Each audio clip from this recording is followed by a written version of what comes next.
Okay, I'm going to now change the view so that we've got the speaker central.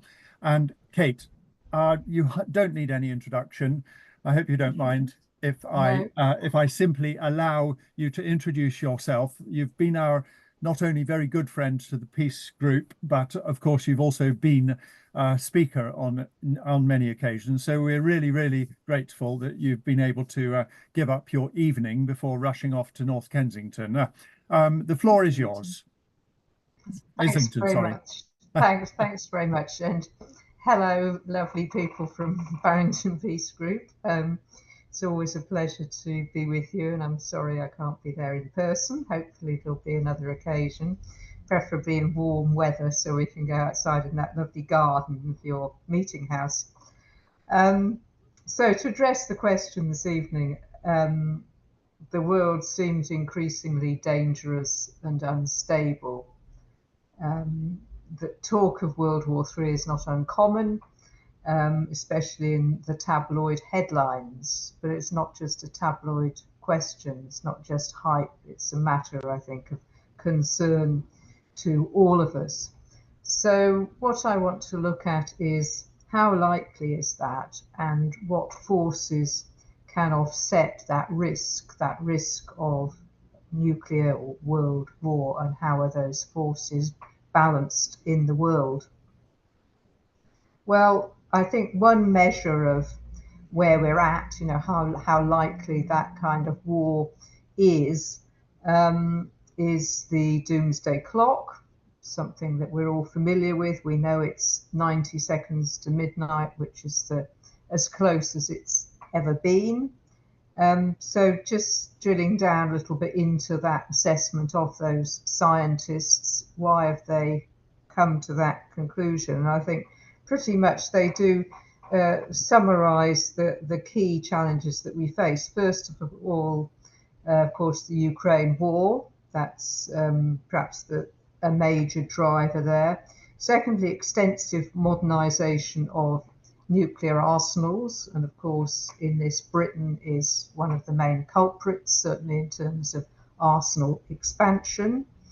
Then a crisis in nuclear arms control. I'm sure we're all recalling how over the last several years the key pieces of kind of international treaty law that have restrained and prevented the kind of proliferation and escalation, those have been wiped away, some by Donald Trump, some in other circumstances. So that's another problem. Those controls are all but shut down. Then they cited the conflict in Gaza as a crisis that could lead to a potential nuclear use or nuclear exchange on a regional basis. They found there'd been some progress on climate change, which is good, obviously, but not fast or deep enough. And then finally, they referred to disruptive technologies like AI. And of course, we've all seen the stuff about, lifelike robots, but also drone, use of that in drone technology and so on. The angle they take on it in particular is that it can magnify disinformation and corrupt the global information environment, so thereby causing increasing or extreme forms of instability, kind of development on from fake news, which they identified as a problem some years ago. So I would say that these are all highly relevant points when we consider whether we're heading for a world war or not. And I will touch on some of them in a little bit more detail. But first, what I felt was a bit lacking there was the kind of global perspective, the kind of what is the overarching situation, whereas they've picked out specific elements within it.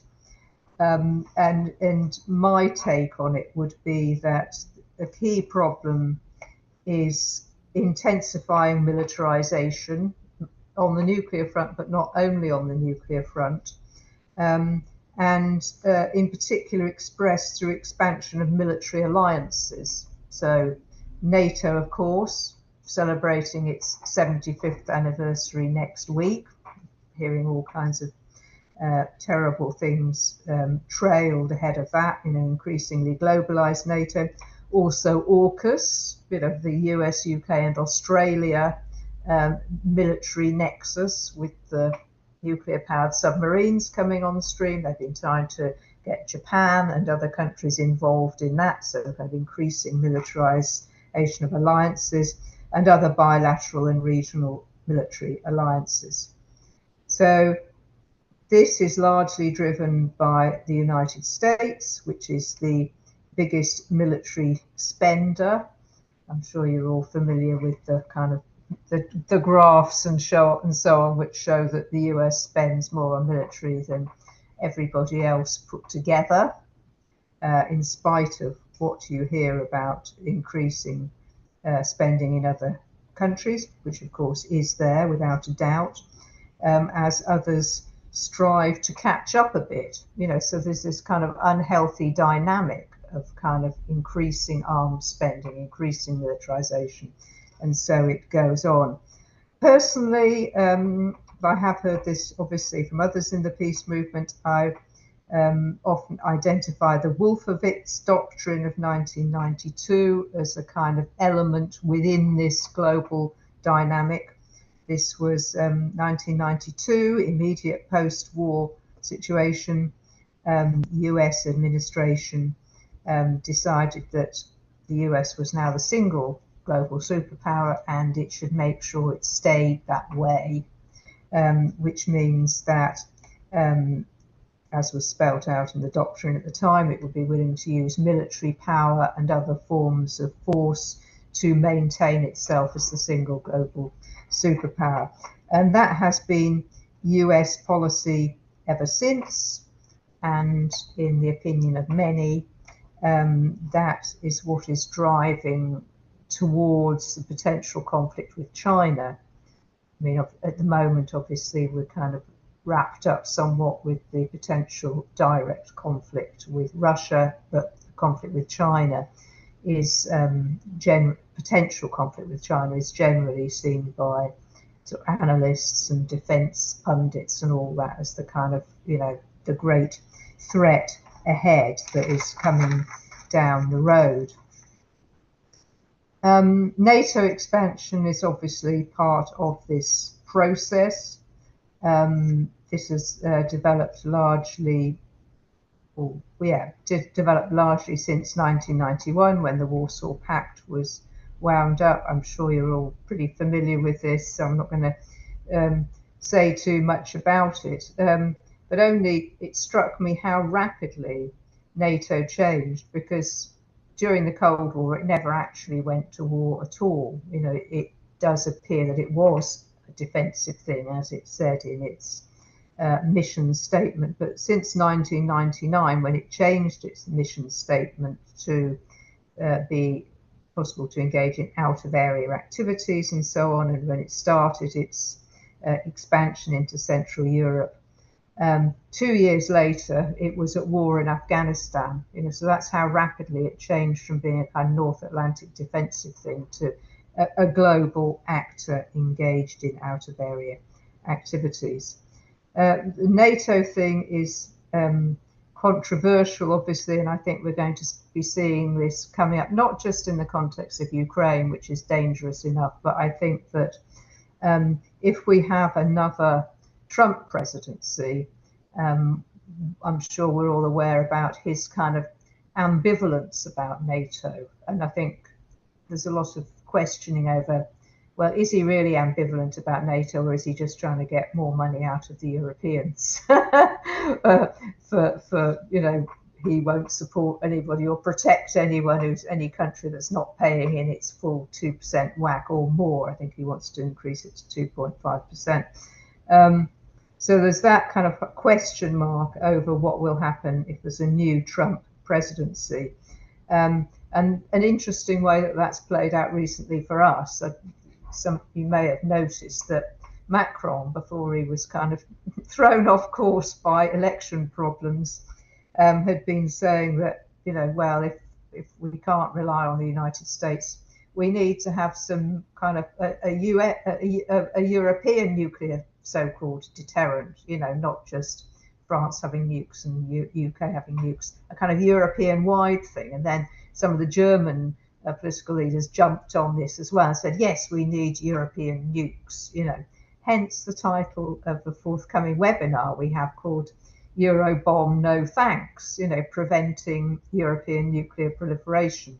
That's a kind of a further danger that Europe is going to go down the path of making more of its own and more nuclear bombs. So that will be pretty disastrous, and that's the kind of thing that leads to new nuclear arms races and so on. And in this context, let's just touch on the issues around Lakenheath, which Nigel was talking about just there. Well, we all know about that as well, but let's just throw that into the dangerous mix. The US already has, a couple of hundred or whatever nuclear weapons in Europe, in non-nuclear European countries. It's upgrading those and modernizing them and so on, giving them extra capabilities, and it's trying to bring them back to Britain, which is what we're trying to stop. So that's a kind of a nuclear escalation within Europe already, without this additional issue. And of course, as I'm sure we've all noticed, at the end of last year, Russia sent its comparable type of nukes to Belarus, saying, well, if the US can put its nuclear weapons in Europe and bring more of them, well, Russia will do the same, because Russia prior to that had no nuclear weapons outside its own borders. So even this, what might seem to some to be a small matter of nukes back to Lakenheath, it's already triggered this kind of very bad situation of Russian nukes going into Belarus. So just briefly more on the kind of the Trump presidency, because I think that the first Trump presidency accelerated tensions and potential conflict. Some of it appeared to be bluster and rhetoric and so on, but I think one shouldn't just dismiss it out of hand, because I think that it's a very serious matter. The way he reshaped the narrative, away from a more kind of coexistence kind of approach with China and all that sort of thing, which David Cameron, when he was Prime Minister, was very on side with, shifting the narrative away from that kind of coexistence approach to their authoritarian powers, they're evil, all that kind of thing, and using that as a justification for war and rearmament and regime change and so on. So really stepping it up. But of course, Biden had continued that process. So it's not like just Trump did something bad and now we're coming back to normal, sensible, middle of the road stuff. On the contrary, Biden continued with that, and he didn't get the US back into the Iran nuclear deal, for example, which Trump took them out of. So he continued with those things. And of course, he also has pursued this terrible, terrible Gaza policy, which includes the ratcheting up to wider war in that region. Don't know what's going to be happening with the Lebanon, for example, Israeli war on Lebanon. So that's also very dangerous. But of course, it's not only the US. The UK has adopted a pretty similar approach, as has NATO subsequently. And of course, earlier this year, our Defence Secretary, not for much longer presumably, Grant Shapps, said, we are in a pre-war world. We're not in a post-war world anymore. We're in a pre-war world. And he said that in 5 years, we may be at war in multiple theatres. Great.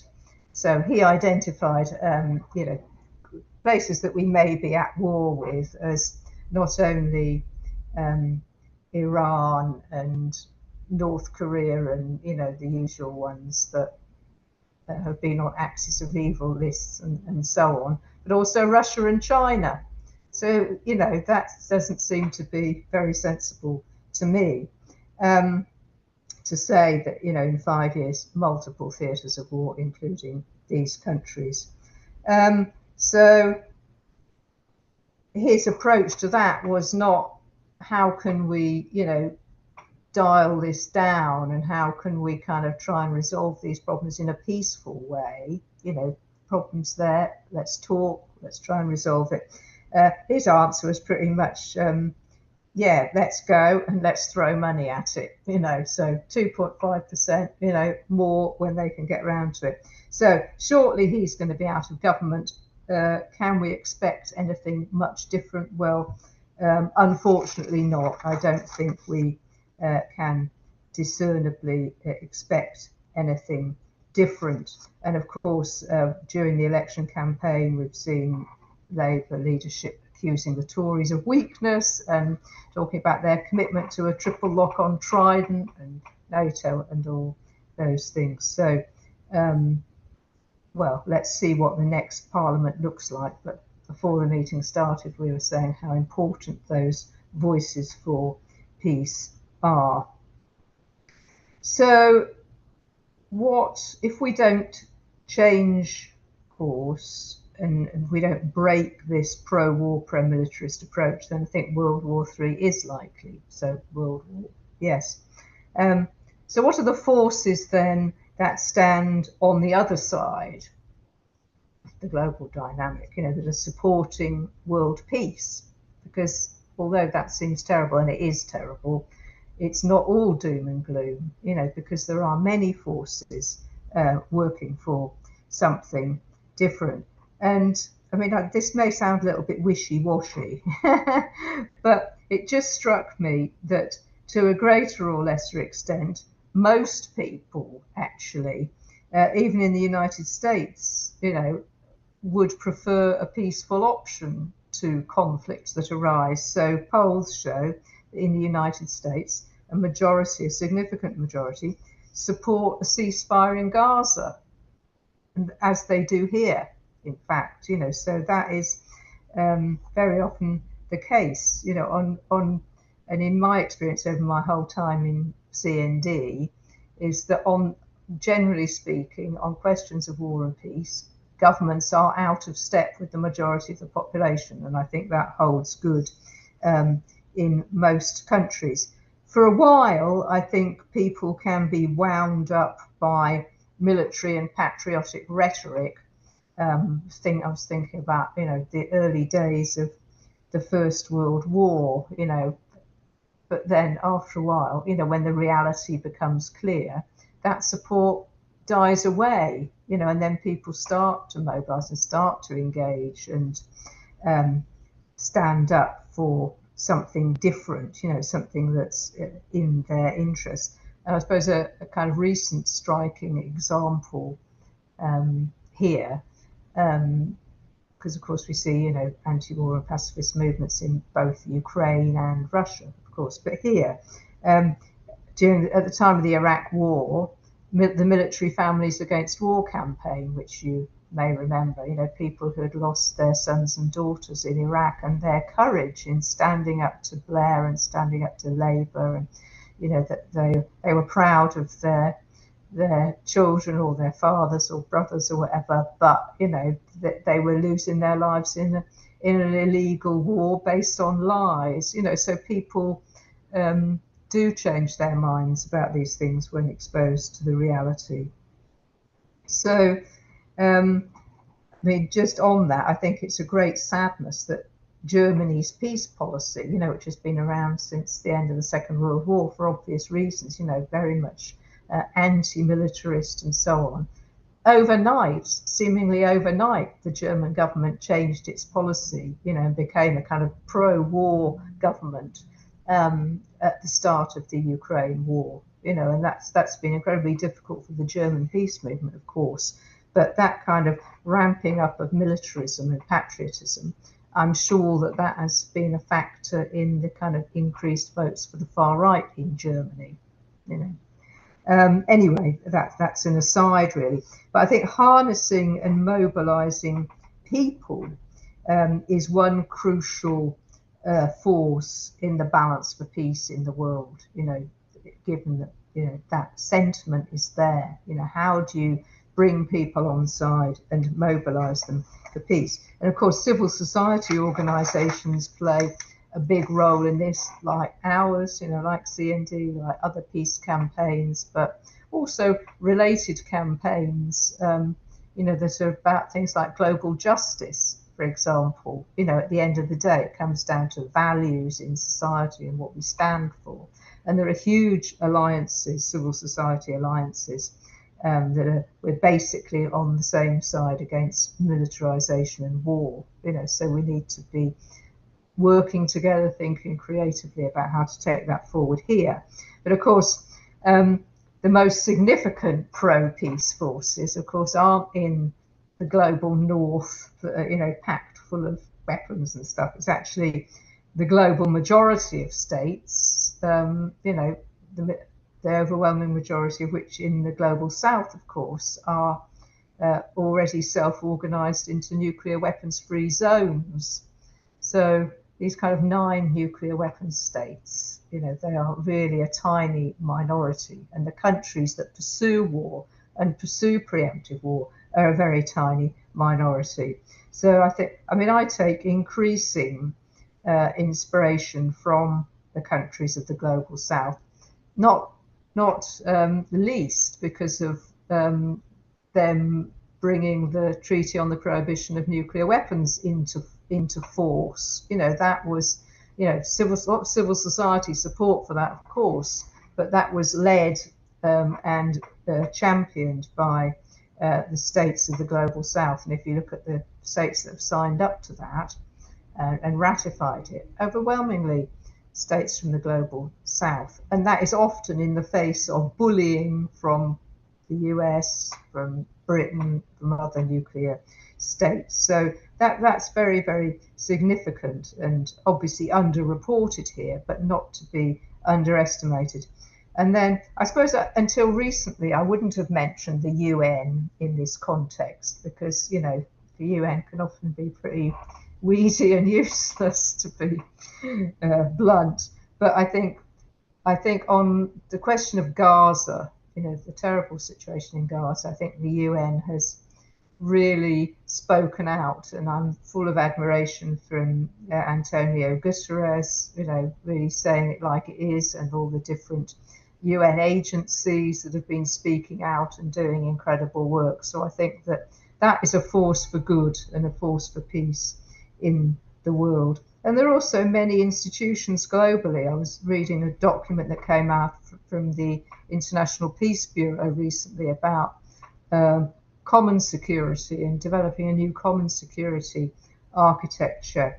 And the number of global institutions and regional institutions that are actually based on the idea of common security, where no country can be secure at the expense of another country. You can't have security on that basis. There's a lot of those out there.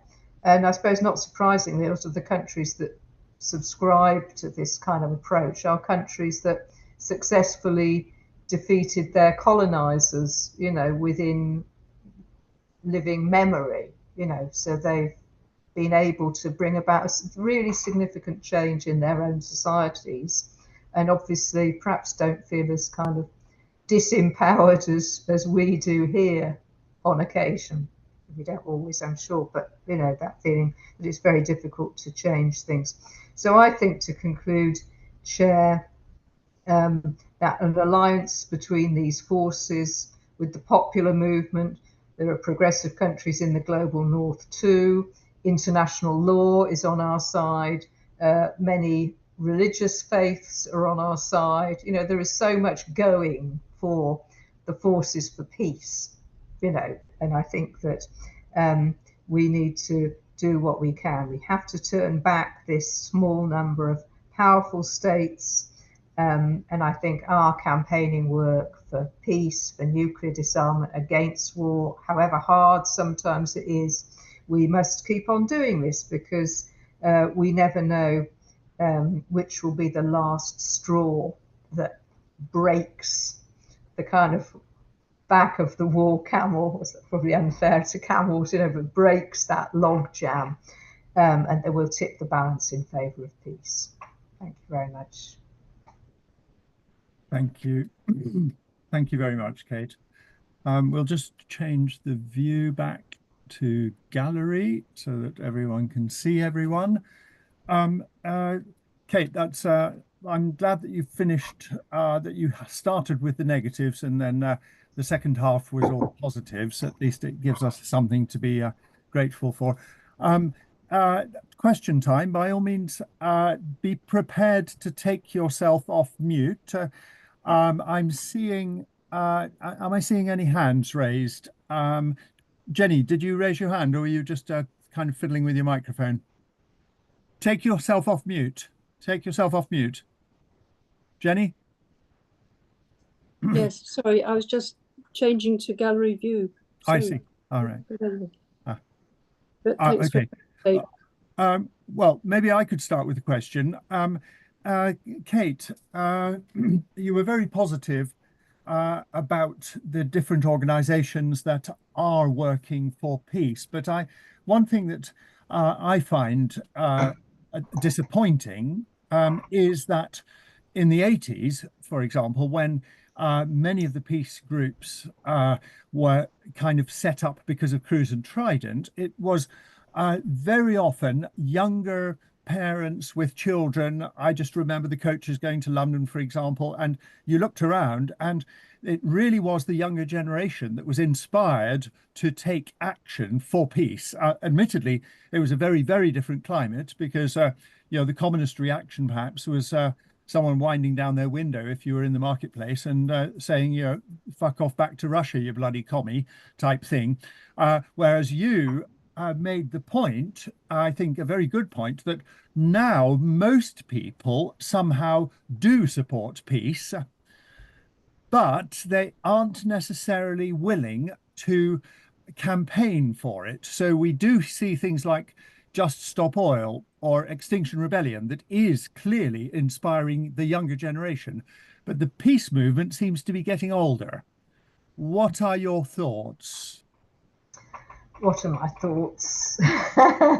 Well, it's an interesting one, and I've got quite a lot of thoughts about this. I suppose in the 80s, well, I suppose there are two things I think about the 80s, and that's when I came into, political and campaigning activity around this very issue. It seemed like a very immediate threat to us in a very direct way. And of course it was, but I think that although there is a threat and a serious threat of nuclear war between Russia and NATO, coming closer by the minute pretty much, people don't seem to grasp that threat, and understand what it really means or take it seriously or think it will ever happen. And I think one factor is that it's a long time since the atom bomb was used, and people think, well, actually, there's, people keep on warning, but it has never happened. So a sort of sense of, okay, it's bad, but we'll be okay. And we didn't have that in the 1980s. Maybe the proximity to Hiroshima, but also we were in the Cold War with the Soviet Union.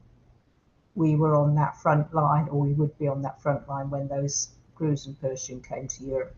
So, and one of my first sort of feelings at that time was, we're all going to die, and although I know objectively that's true now, I don't have that same sense of terror, so it impinges on me too. I'm not quite sure why that is. And I suppose, and the other thing at that time was that it was the existential threat, right? I mean, obviously people in the know were starting to understand about climate change. I think we were just about to get on to worrying about aerosols at that time, but that kind of, you see it around you in the kind of climate emergencies and the terrible everything that's going on with climate change, that was just not there.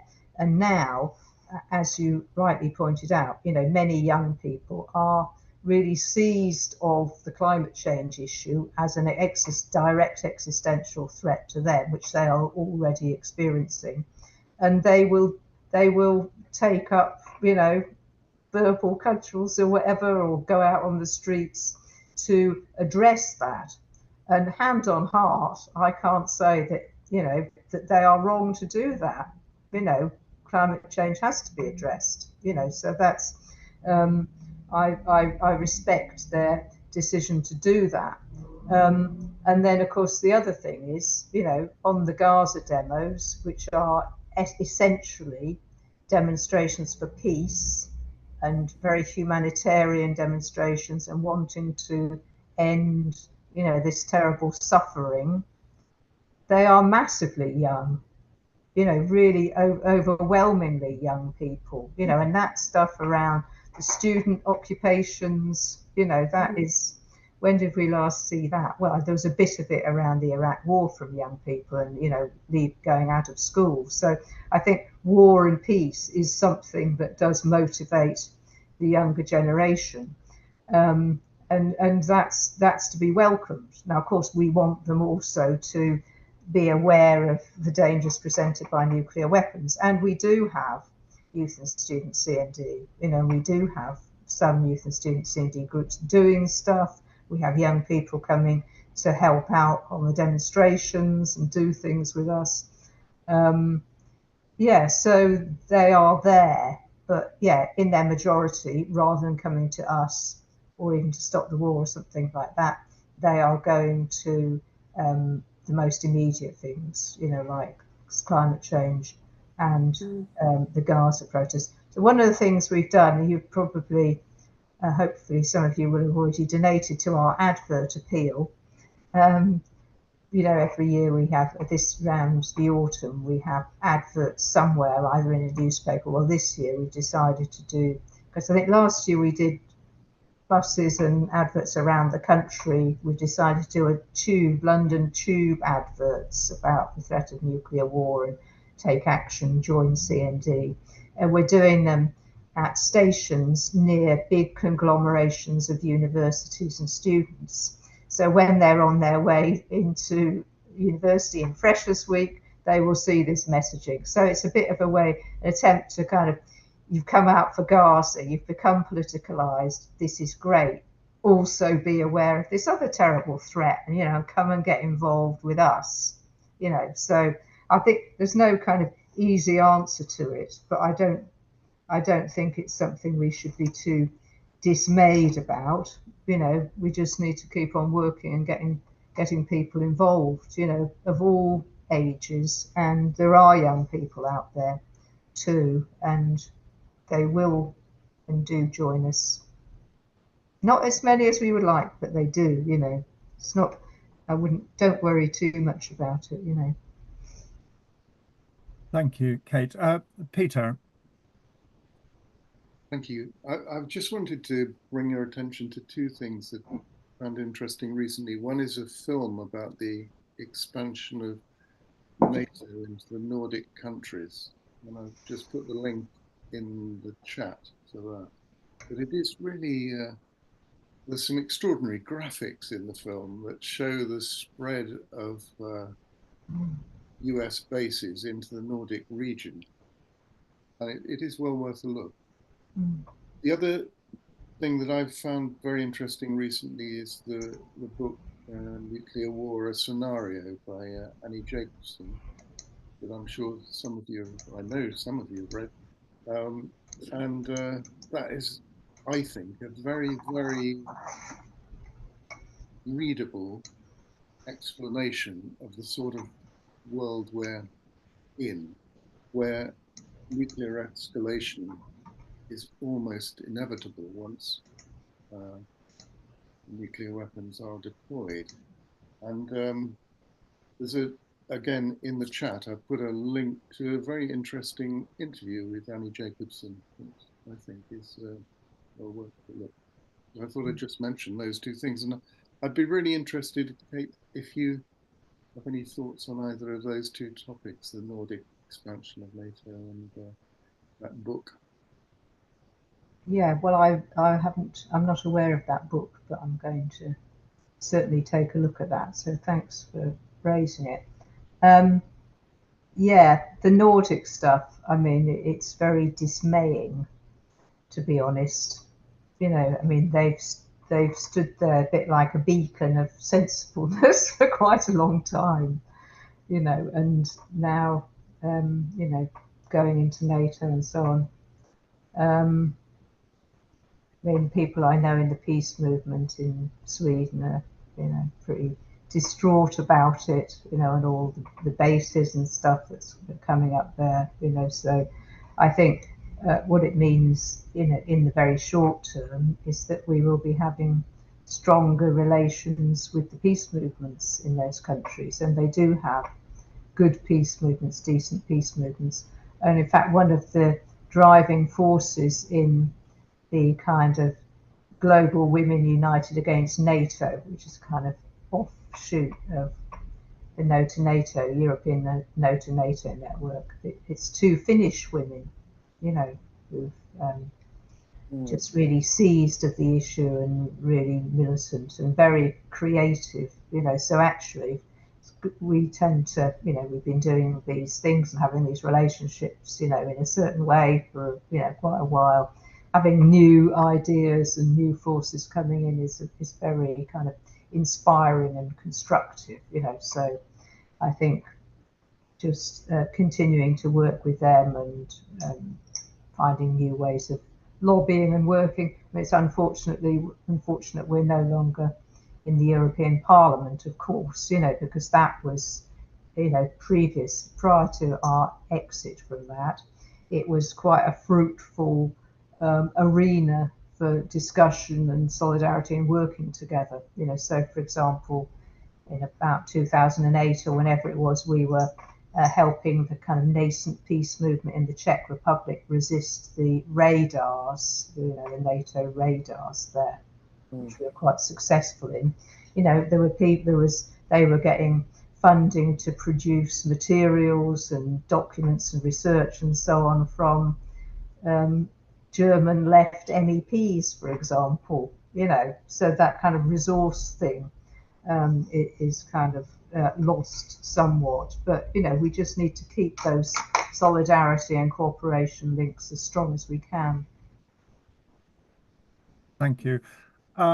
Peter, thank you for putting that link in the chat. And some of you will have noticed that there's also another message in the chat that Kate has to leave us at 8:30 at the very latest. So there's only a few more minutes for questions. One other point about the chat, the recording doesn't actually save the chat. So if you need to clip stuff out, then do it while we are in the meeting. Don't expect to be able to see those links in the recording itself afterwards. You can very, very easily clip them out and then send them off to anywhere that you want to use them or whatever. Carol, you're first, and then Nigel. Thanks, Stuart, and thank you, Kate, for your introduction. You said during your talk that the Green Party, you described them in kind of positive terms about their policies, and I accept that in this election, some of their policies do seem to be on a better basis than the Labour Party. But one of their policies really worries me, and it is on their manifesto, that they accept, it seems to me that they're accepting the role of NATO, and that they are saying that NATO keeps people secure, keeps its constituents secure, and they would work with NATO to try to prevent first use and all the rest of it. Now, how realistic is that, in your opinion, that NATO would agree to anything like that? It doesn't seem to me that that's a very realistic possibility, that NATO would agree to no first use. It always seems to me, and you've explained it in your talk, that since the disbandment of the Warsaw Pact, that NATO has actually gone on the offensive and is using not nuclear weapons necessarily, but conventional weapons in wars around the world. So and would use nuclear weapons if it needed to. How realistic is the Green Party policy now? Okay, so the Green Party policy is not realistic. NATO has said many times that it's not going to do that, and I'm sad about the Green Party policy because that used to be good, and with the Ukraine war it changed. You know, that kind of initial hype stuff. You know, there was some change in a number of things, unfortunately. And in fact, I mentioned that to the deputy leader of the Green Party, who came along to our no US nukes at Lakenheath rally at the US Embassy recently. So he was doing a good thing. You know, that's the thing. They're kind of like curate's egg sort of thing, the Greens, in my opinion. You know, so he was great. He was there. And I said, you know, shame you've changed your policy on NATO. And he was a bit kind of, you know, shamefaced about it. And I said, let's talk about it another time.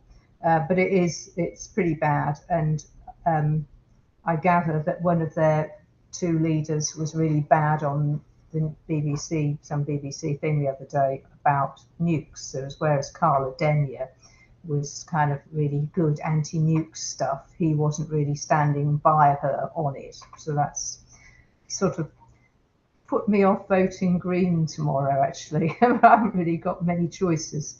But yeah, I think it's a problem. That element of the Green Party thing is a problem. But having said that, of course, on other things, they are very good. You know, so it's a mixed bag. Thank you. Nigel, you have the last question, and it's got to be a quick one. Just a very quick one, Kate. Thank you for everything, Kate.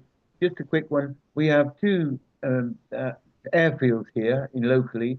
Our USAF Fairford, where they're very provocatively flying B-52s along the Russian border, and they have U-2 planes flying out all the time. And Brize Norton, where flights go into Israel, and probably from Waddington as well. There are flights that spy planes going along around the edge of Israel. I just wondered what you could say about that, please. Thank you. Just what can I say? You know, our government is complicit in terrible things. I mean, its complicity in the terrible criminal attacks on Gaza is absolutely shocking. You know, the fact that Labour is not going to row back on that is shocking. You know, it's just absolutely terrible.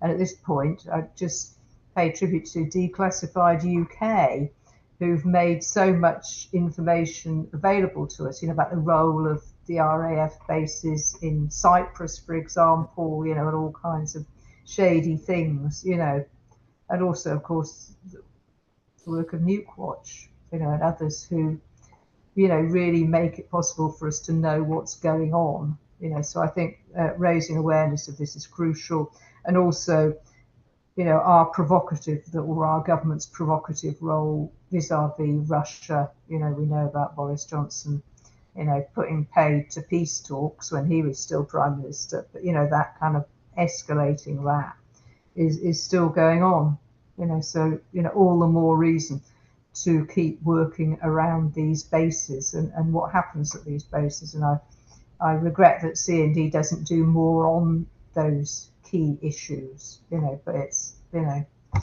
there's so much to focus on, you know, so the more we can all do and the more that our groups can do, and raising awareness and educating people and so on. By the way, just my final thing would be to say, the word education has reminded me how fantastically successful CND's peace education program is. So if we think about young people, you know, and them being exposed to ideas and learning and getting information and ideas that will help shape how they behave and act and do things later, the CND peace education program is absolutely fantastic. So I don't know if any of you are school speaker network volunteers or anything like that, you know, but we're always looking for more, and that is a really concrete way in which we can talk to the younger generation.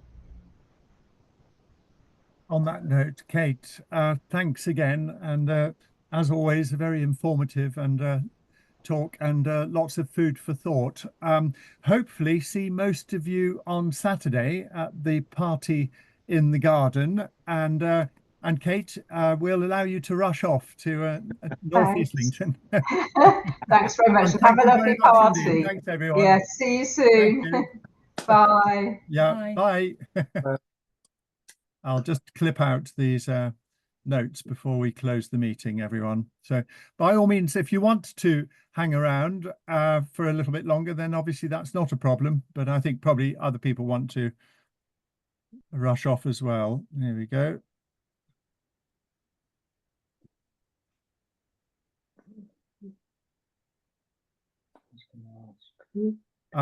Right, I'm going to close the recording, everyone, and then we're going to close the meeting. Thank you very much. Okay. Thanks, everyone. Thank you. Bye. Bye. Bye, everyone.